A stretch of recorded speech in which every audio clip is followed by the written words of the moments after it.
Just be aware. Hi, everyone. We're going to get started.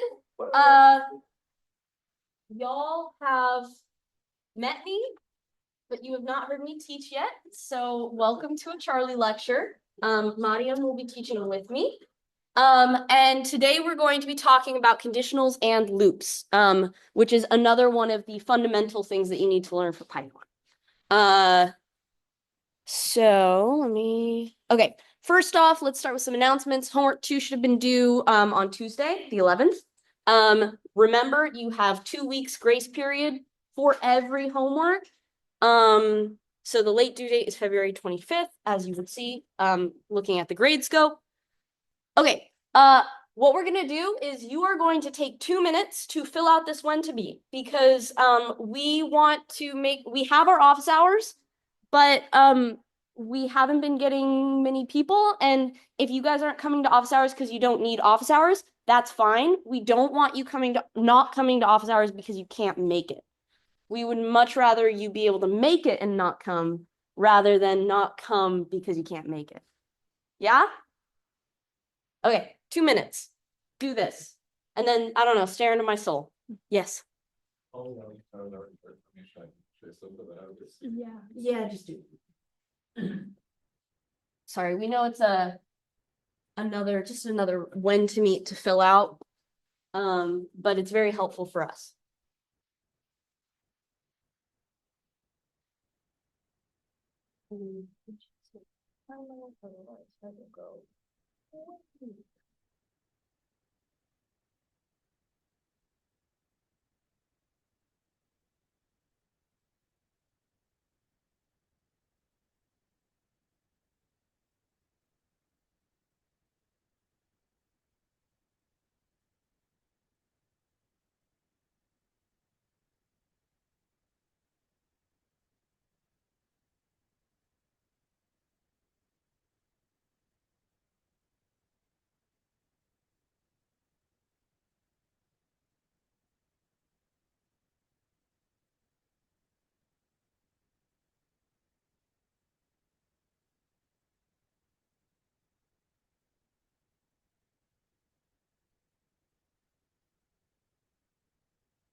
It has been 5 minutes already, but it's only been a minute.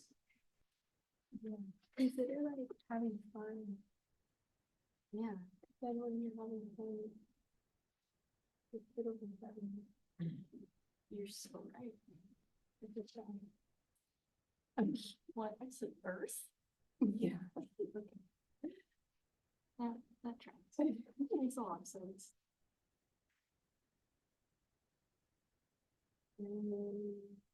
Stop. I don't want to hear the sound. All right, it has been 2 minutes. Thank you for filling that out. You didn't hunt you down. No. Just please do. It makes our lives easier. And it makes it easier for us to give you the help that you need. There's a sort of a guest announcement type thing going on. We have, I believe it's a student in the class is running a survey for an online Masters of Public Health project. It's for diet and diet-related diseases. And the QR code is here. Please don't fill it out right now. It's going to take about 5 to 10 minutes, and we don't really have the time during class. There will be an announcement sent out in B courses and EdSTEM after this class, where you can click on the link to fill out this form. Please consider it. It's always nice to get data when you're running a survey. Yeah, wonderful. That being said, let's start talking about conditionals. Okay, so the first thing we're going to talk about in today's lecture are conditionals.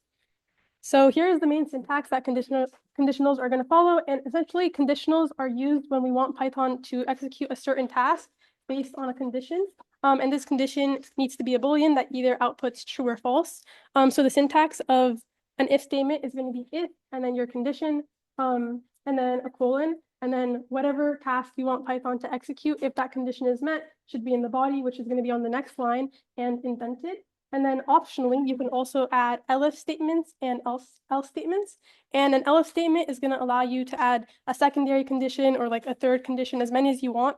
And basically, if and only if the previous statement, if it outputs false, then Python will go on to the elif statement and check if that condition is met. And if it is met, then it's going to execute the task in its body of the statement. And if it's not met, then it's going to go on to the next elif statement or the else statement. And the else statement is just if none of the conditions that you mentioned are met, then it's going to execute the task in the body of the else statement. And again, you don't need to add elif statements or else statements. You really just need the if, but they can be useful if you want to have like several conditions that you want Python to evaluate. And then here's an example of the syntax that you would actually put into Python. Let's say you wanted to create code that will check if a number is even or odd. You could tell Python that if x mod 2 is equal to 0, to print x is even, and else print x is odd, because any situation where x mod 2 is not equal to 0, it's always going to be odd. And that's a simple example. So a more like involved example of how you could use conditionals are, let's say you have an input variable x and you want to compare x with the number 10. And if x is greater than 10, you want Python to print x is greater than 10. If x is equal to 10, you want it to print x is equal to 10. And if x is less than 10, you want it to print x is less than 10. So let's actually go into Python and try doing this. I'm going to use a function to do this so that we can input any x we want and it'll tell us, it'll compare it to 10. So you can just call it compare 10. Can people in the back, can you see what's on the screen right now? Okay. And we want our input to be x, so we're going to put that inside the parentheses. And let's just start with an if. Does anyone know what our first Boolean is going to be to check if x is greater than 10?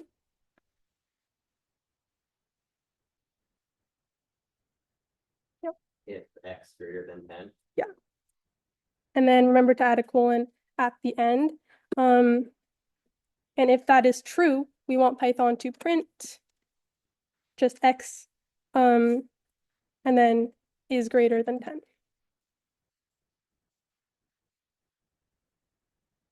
then what do you guys think would be our next conditional? To check if x is equal to 10.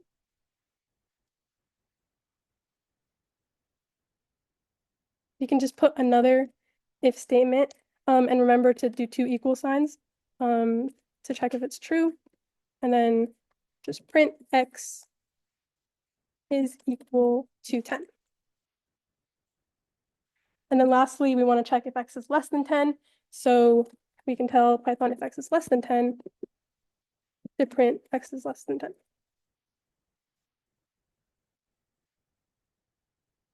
Okay, now let's test our code with the number, let's just do 3. We expect that it should say x is less than 10. And it does. But you've noticed that I've used all if statements here. So do you guys think anything would change if I used like elif statements or else statements instead of using if statements for my second 2 conditions? Okay, let's try. If we did, our second one is an elif, and then let's just do another elif. Let's try again. It outputs the same thing, but this is not always going to be the case. It's just working in this one because you're never going to have a situation where multiple of these conditions are met. You're never going to have x is greater than 10 and equal to 10, but there are other situations where that's not going to be the case. So let's try a different situation where it is important to use like elif statements versus just if statements, because an if statement is always going to be evaluated, but an elif statement is only going to be evaluated if the previous statement outputted false. So let's say you wanted Python to, you wanted to input like a numerical grade and you wanted it to calculate if it's like what letter grade that corresponds to. So let's just make another function. Let's just call it grade. And we want to tell Python that, let's say if like the numerical grade, oh, and I have to put the input. If it's less than 60, we want it to output F. Does anyone want to say what we would write for our first statement? It'll just be the same thing as before, just if x is less than 60, we want it to print F. And for argument's sake, let's just try doing if statements for all of them and see what happens. I'll just go through each of the grade boundaries. So if x is less than 70, we want it to print D. If it's less than 80, we'll print C.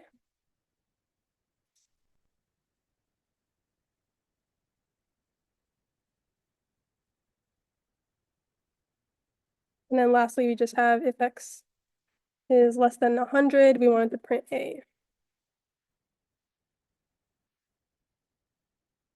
Okay, what do you guys think would happen if we wanted to compute the letter grade of a grade of 20? What do you think would be the output? All of them. Yeah. Test it out. Oh, shouldn't be indented. Okay, it outputs all of our grades because it went through each if statement, and since all of them were true, since 20 is less than 60 and 70 and 80 and 90 and 100, it outputted all of the grades, and we don't want that. We only want each of the we want the conditions to be evaluated sequentially, so we only want it to evaluate if x is less than 70, if x is not less than 60. So this is why elif statements are useful. Instead of doing a bunch of if statements, we can make our next statements elif statements so that they're only evaluated if the previous conditions are false. So we can make all of these elifs. We can also just make the last one else, since if none of the previous ones are true, then we already know that it's going to be between 90 and 100. And now when we evaluate the grade of 20, it tells us it's an F, and we can try another one. Let's try like 61, let's say. And it tells us it's a D. So that's kind of showing you the importance of knowing when to use if statements, else, elif, and else. And next we're going to talk about loops. Yeah. So conditionals are wonderful things. Loops are somehow better.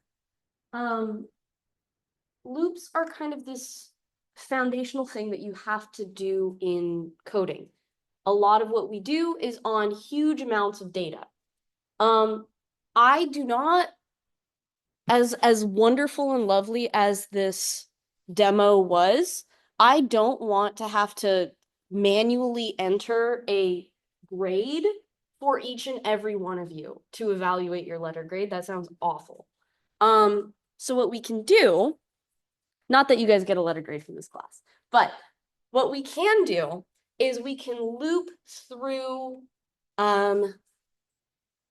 you can loop through objects or you can iterate through objects and events and do something based on that iteration. And there are a few different ways that we can do these loops. There's while loops and there's for loops. The first thing we're going to do is a while loop. While a condition is true, then you do something. So this is partially why conditionals are useful, because you can say, keep looping through these things, keep doing this over and over and over again until the condition is false. While the while keyword requires a Boolean to be evaluated after it. So basically it's asking while true, do something, and then update the thing that evaluates for your condition. Which is a little bit confusing.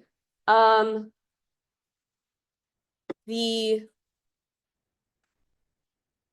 can kind of think about it like this. Here's a nice little example. You can set a variable called I equal to 10. While I is greater than 0, which 10 is greater than 0, so it'll evaluate to true, then you'll print I. Crucially for while loops, you have to update the condition. Otherwise, you'll get this thing that we call an infinite loop, which is rather self-explanatory. If I didn't have I updating to mean, or if I didn't have I updating to be one less every iteration, then I would never hit 0. I would always be greater than 0. Which can and does crash your computer. So let me show kind of what that looks like. I'm going to comment this out. I'm just going to run a raw piece of code, which will be, let's say I is equal to 10. I'm gonna write out the example that was on here. So if I is equal to 10, while I is greater than 10 or is greater than 0, print I. So let's see what happens with an infinite loop. S and run. Yeah, that's a lot of 10s, which is not useful because I don't want my computer constantly outputting 10s. If you ever get into this situation, you can always stop the Python. So Control C on Macs will do keyboard interrupt. Now, if I say I minus equals 1, and then I save and I run, you will print out, oh Lord, 10, 9, 8, 7, 6, 5, 4, 3, 2, 1. Yeah. Right. It's like, it doesn't give me 10. It doesn't give you the what? It doesn't give me that like 10, 9, 8, 7, 6. It just gives me like 1. It just gives you one. Oh, like.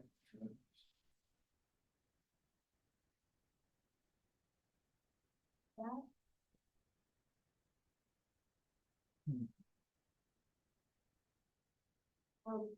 Yeah, I will.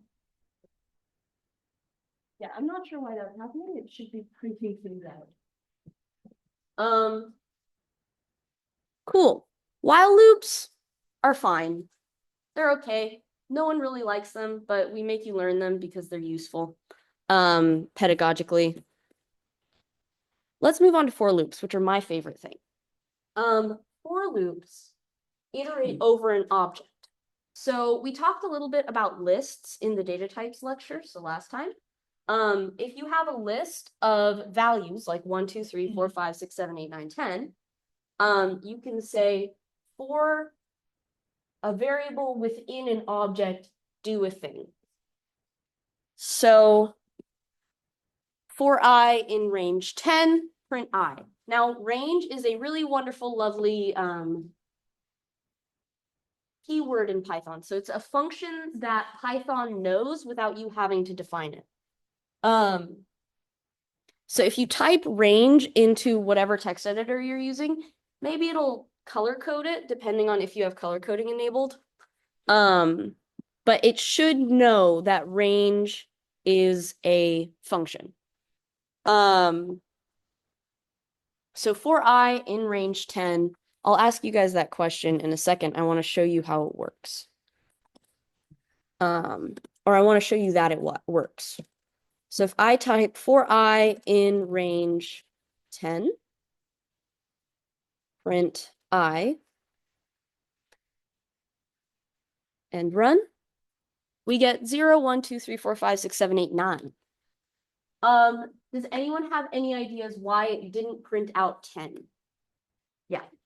Range is it's not inclusive for the last digit.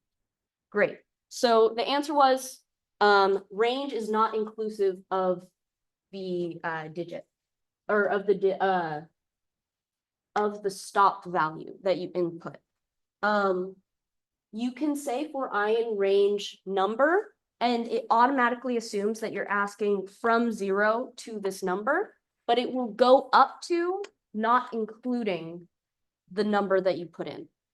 So if I put for I in range 1, 11 and run that, then I get out 1 through 10. So this is your start function, or this is your start number, this is your stop number, and then you print the value. Keep swiping the wrong way. So can anyone give me a brief summary? What's the difference between while and for loops?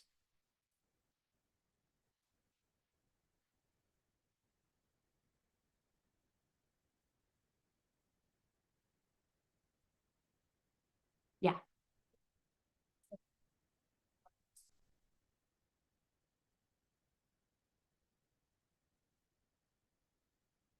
Until you get to the end of what? I guess index by a number, right? So like, Mhm. if you're counting down, it's gonna go to whatever like. Instead of two, so we say I can't be greater, or I can't be less than 0, then it's gonna keep that going until I just like. I'm sorry, that was literally. No, you're absolutely great. No, that was perfect. Can I like let me rephrase a little bit and then you can tell me if that's what you were saying. So for loops, kind of just go through a thing, go through an object and do a thing. While loops just keep going until you hit a condition. Yeah? Which can be useful in different situations. I've always found that for loops are more generally useful, but we do make you learn them, so sorry about that. That being said, let's do a little bit more complicated demo. So what we're going to do is first comment these lines out. And I want a function that tells me, or I want a piece of code that tells me which numbers between 10 and 20 are prime numbers. So there's a few ways that we are going to so I'm going to show you the way to do it with this while loop and then a way to do it with a for loop. So let's set we're going to start with our while loop version. So the first thing we need to do with a while loop is we need to initialize the variable that keeps track of our condition. And this is the thing that needs to be updated every iteration. So for us, I'm going to write the problem statement here. I'm going to say numbers between 10 and 20 that are prime. And the way we're going to do that is we're going to iterate over every number between that range. And we're going to check if it's divisible by 2, if it's divisible by 3, if it's divisible by 5, divisible by 7. If it's not divisible by any of those, then we're going to call it a prime number. Cool? So we're going to start with 10. What is the condition that we need to check with our while loop statement? So if I type while, what's the condition that I care about?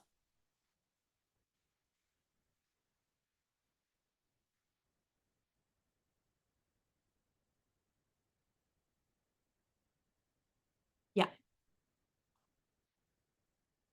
While yeah, we'll have to figure out how to say while I is between 10 and 20, and there are a few ways we can do that. Do you remember the and operator? We talked about this really briefly with data types when we were talking about Booleans. You can say, I'm going to put parentheses around each of these conditions, because that makes it for sure that I'm evaluating each condition separately. So I want I to be greater than or equal to 10, right? And I also want I to be less than or equal to 20. Unfortunately, I have not found a way to condense this statement into 10 is less than or equal to I is greater than or equal to 20. I really wish I could, because this is a little bit irritating to type out. But this wouldn't work. while 10 is less than or equal to I is less than or equal to 20, that won't do anything. If I say print I and then I plus equals 1, and I run this, what? This works?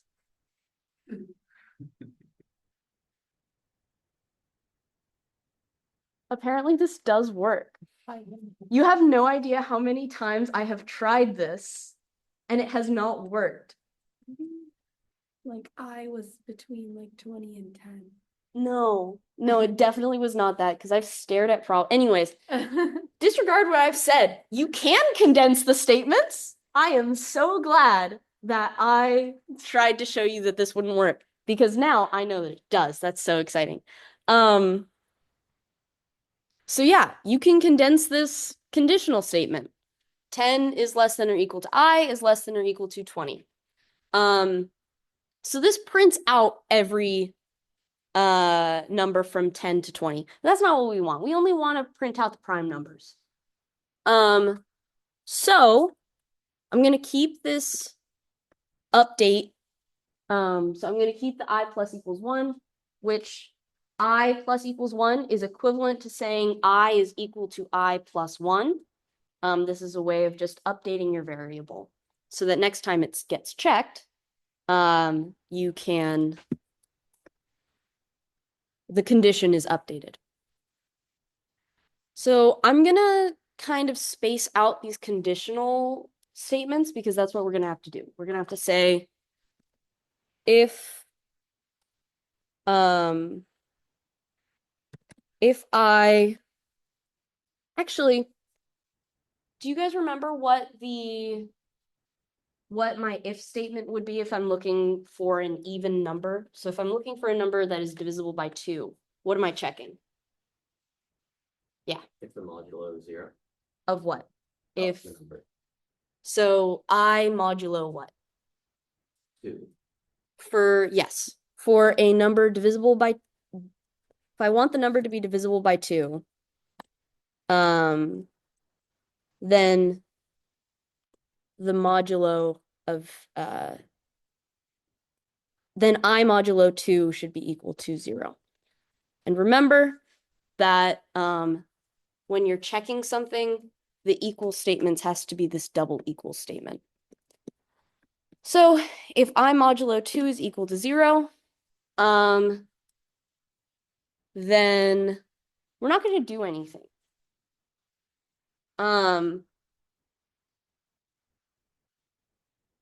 We're going to say print I is divisible by 2. And then I'm going to say elif I mod 3 is equal to 0. I'm going to say print I is divisible by 3. And then elif I'm going to copy paste this because it's really irritating. 5 is divisible by 5. Mod 7 is equal to 0 is divisible by 7. And then at the very end of that, we're going to say else print I is prime. Awesome sauce.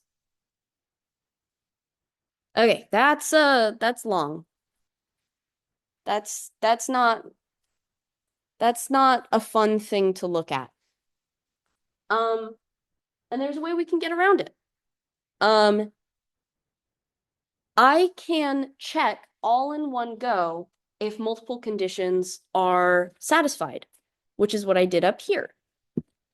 And the way I'm going to do it is with these and statements. So instead of this, I'm going to say while 10 is less than or equal to I is less than or equal to 20. if I mod 2, I'm going to check if it's not divisible by 2. And the way to do that is instead of a double equal sign, it's an exclamation mark equal sign. And I mod 3 is not equal to 0. And I mod 5 is not equal to 0. And I mod 7 is not equal to 0. So if all of these conditions are met, then I'm going to print out I is prime. And we're going to run this. And I'm going to comment this out because I don't want to look at it. Ooh, what's going on with this? What did I do here? What am I missing? Yeah. Infinite loop. Yeah, it will be an infinite loop. Except for the fact that I was defined as 10 up here. And then by the end of this while loop, I is equal to 20. And I did not reinitialize I. So this highlights that whatever happens within your while loop permanently changes the condition. It permanently changes the variable that you're checking every time. So it is good practice to reinitialize your variable. And then, yes, like you said, I did not add a update statement. So I'm going to say I plus equals to 1. Otherwise, it would give me an infinite loop. And then we get this very nice, clean 11 is prime, 13 is prime, 17 and 19 are prime. And now I'm going to hand it off to Mariam to do the for loop version. And feel free to just comment.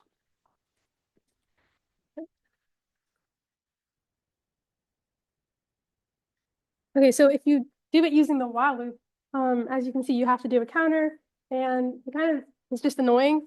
And there's a way easier way to do it if you just want to go through a sequence of numbers.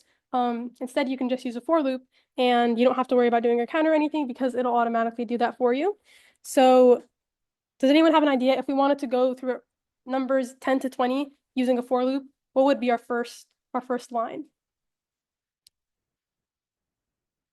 We just want it to go through a sequence of numbers. You guys remember what that was called? We talked about it earlier in the class.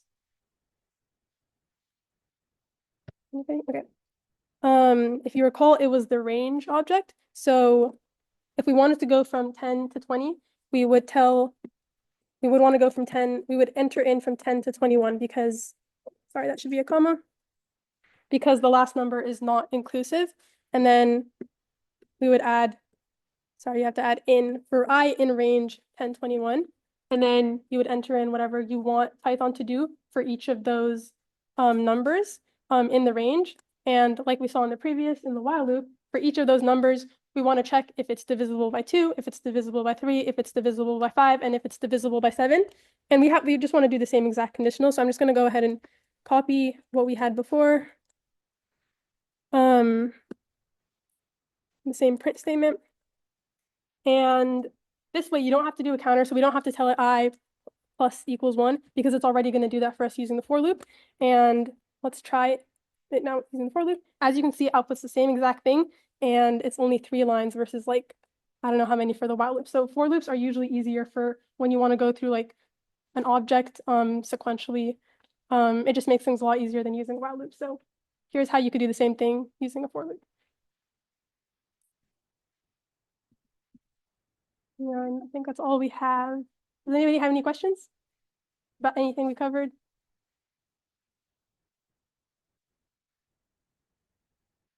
Nothing? Okay. Yeah. Oh. Update the configuration of n before it starts the new iteration, so it's like update the counter variable before. It's basically going through each of the elements in the object that you told it to iterate through. So we briefly talked about lists in last week, I think. So if you had a list, it would iterate through each of the elements within the list. In this case, we're using a range, and a range represents a sequence of numbers. So it's going to iterate through each of the numbers in the sequence.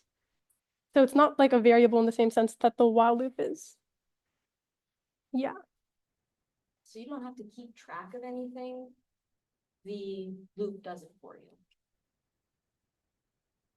Anything else?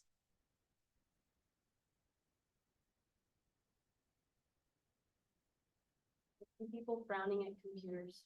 Have we been able to implement this demo? Thumbs up, middle down. Yay. All right. Yeah, that's what we've got. So feel free to, I don't know, take some time, do some homework, ask us some questions. We'll be here for the next 14 minutes.